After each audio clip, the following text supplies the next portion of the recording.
Rome was not built in a day. Great things take time, effort. ఏదైనా గొప్ప గొప్ప పనులు మనం చేయాలి అంటే అది ఒక్కసారిగా అయిపోతుందా అంటే నో. దానికి చాలా టైము మనము ఇన్వెస్ట్ చేయవలసి వస్తాము. అలాగే ఎఫర్ట్ అంటే మన అటెంప్ట్, ప్రయత్నము అనేది. సో ఎక్కువ కాలం మనం వేచి ఉండాలి and at the same time మన ప్రయత్నం అనేది ఎక్కువ పెట్టవలసి వస్తాము. దేనికంటే ఆ టాస్క్ కానీ ఆ ప్రాజెక్ట్ కానీ ఏదైనా కంప్లీట్ చేయాలి అంటే. ఈ థాట్ ఆఫ్ ద డే నుంచి మనం నేర్చుకునేది ఏంటి అంటే ఒక్క రోజులోనే అన్నీ అయిపోవు. Smaller steps taken over time can help you achieve your goals. Rome మహానగరం ఒక్క రోజులో నిర్మించలేదు. ఎంతోమంది డైలీ వేజర్స్, ఎంతోమంది కష్టపడి ఎన్నో రోజులు కష్టపడితే కానీ ఆ మహానగరాన్ని నిర్మించలేకపోయారు.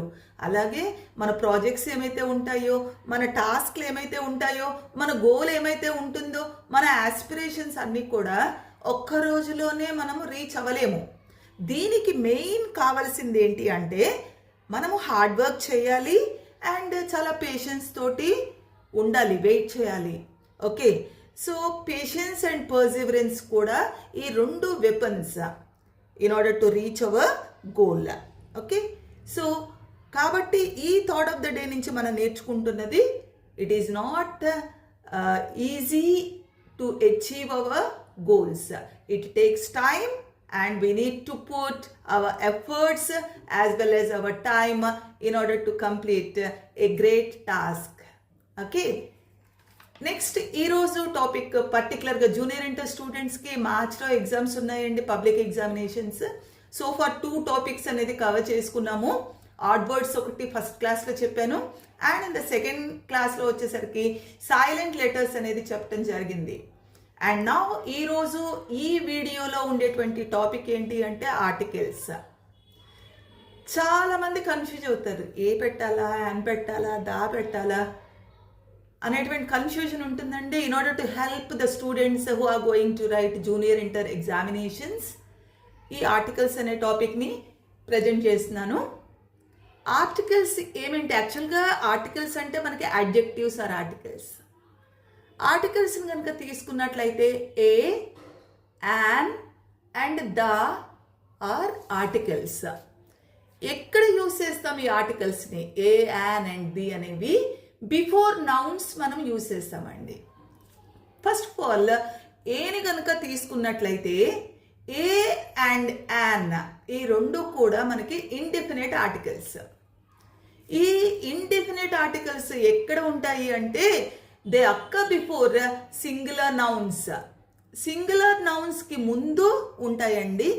అండ్ ఏ వచ్చేసరికి పర్టికులర్గా మనకి కాన్సనెంట్ సౌండ్ ముందు యూజ్ చేస్తాము, beginning with a consonant sound. అలాగే యాన్ అనేది కూడా ఇండెఫినెట్ ఆర్టికలే, ఇది కూడా సింగులర్ నౌన్స్ ముందే యూజ్ చేస్తాము. అండ్ వొవెల్ సౌండ్ ముందు యూజ్ చేస్తాము యాన్. కాన్సనెంట్ సౌండ్ అయితే ఏ, వొవెల్ సౌండ్ అయితే కనుక యాన్ అనేది మనం యూజ్ చేస్తాము. ఓకే, ఇక్కడ చాలా మందికి డౌట్ ఉంటుంది, అది వొవెల్ సౌండా, కాన్సనెంట్ సౌండా, అసలు ఏంటది, వొవెల్ సౌండ్ అంటే ఏంటి, కాన్సనెంట్ సౌండ్ అంటే ఏంటి అనేది చాలా మంది స్లో లెర్నర్స్కి ఒక కన్ఫ్యూజన్ ఉంటుంది. ఒక చిన్న ఎగ్జాంపుల్ చెప్తానండి ఈజీగా రాసుకోవటానికి. మీకు కనుక తెలుగులో అక్షరాలు వచ్చి ఉంటే అంటే ఎగ్జాంపుల్గా తీసుకుంటే ఆ నుంచి అవ్వు వరకు మనం తీసుకున్నట్లయితే కనుక కళ్ళు మూసుకుని యాన్ పెట్టేయచ్చండి. అసలు ఇంక ఏ డౌట్ అవసరం లేదు. అంటే ఎలా చేయాలి అంటే ఫర్ ఎగ్జాంపుల్ యూరోపియన్ అన్నటువంటి వర్డ్ ఉంది, తెలుగులో ఎలా రాస్తారు మీరు? యా కొమ్మిస్తే యు. ఇది తీసుకుంటే ఆ నుంచి అవ్వు వరకులో ఉందా అంటే లేదు, యా కదా, కాబట్టి అందులో లేదు. కాబట్టి మనం ఏ యూరోపియన్ అని రాస్తాము.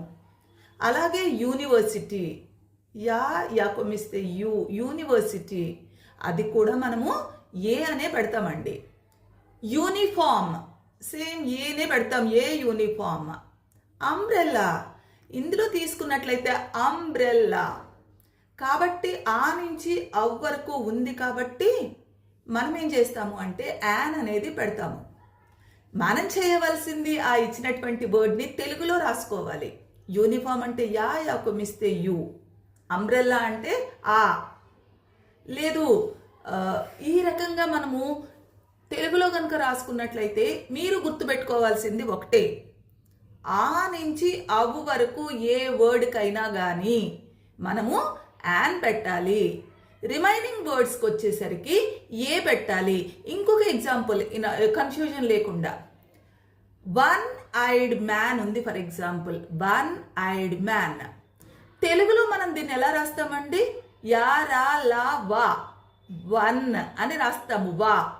సో ఆ నుంచి వరకు ఉందా అంటే లేదు. కాబట్టి మనం ఏం రాస్తాము అంటే ఏ వన్ ఐడ్ మ్యాన్. సేమ్ అలాగే 1 రూపీ నోట్, 1 రూపీ నోట్, ఏ 1 రూపీ నోట్. స్టూడెంట్ సా, సేమ్ ఏ స్టూడెంట్. డాక్టర్ డా, ఏ డాక్టర్. పేషెంట్ ఏ పేషెంట్. ఈ రకంగా మనం ఈ రకంగా నేర్చుకుంటామండి. ఇక్కడ తీసుకున్నట్లయితే ఎగ్జాంపుల్స్. అలాగే దా అనేది ఎక్కడ యూజ్ చేస్తాము అంటే ఏ యాన్ అనేది మనకి ఇండెఫినెట్ ఆర్టికల్స్ అని తెలుసుకున్నాము. దా అనేది it is a definite article, it makes the noun definite. Okay, the principal of a college, the doctor. Okay, ఈ రకంగా డెఫినెట్గా మనం మాట్లాడేటప్పుడు ది అనేది మనం పెడతామండి. ఓకే, ఎగ్జాంపుల్ తీసుకుంటే I saw a girl. A girl అంటే any girl. The girl is unknown to us. I saw a girl means any girl. The girl is in uniform. A girl గురించి మనం మాట్లాడుకుంటున్నామో that girl. So A girl అనేది unknown girl, the girl అనేది specific girl. Okay, words pronounced with vowel sounds take an. Vowel sounds ఉంటే కనుక మనం an పెడతాము. Examples an umbrella, an I, an owl, an eat, an egg, an honest man, an air. Words pronounced with consonant sounds take a article. A one-eyed man, a 1 rupee note, a university. ఇవన్నీ కూడా consonant sounds ఉన్నాయి. So friends, clarity తోటి క్లియర్గా అర్థమైంది అనుకుంటున్నాను. And continuation, definite article దా ఎక్కడ రాస్తాము, ఎక్కడెక్కడ పెడతాము, అండ్ ఆర్టికల్స్ ఎక్కడెక్కడ మనం యూజ్ చెయ్యం జనరల్గా. నెక్స్ట్ వీడియోలో చూద్దాము. Thank you.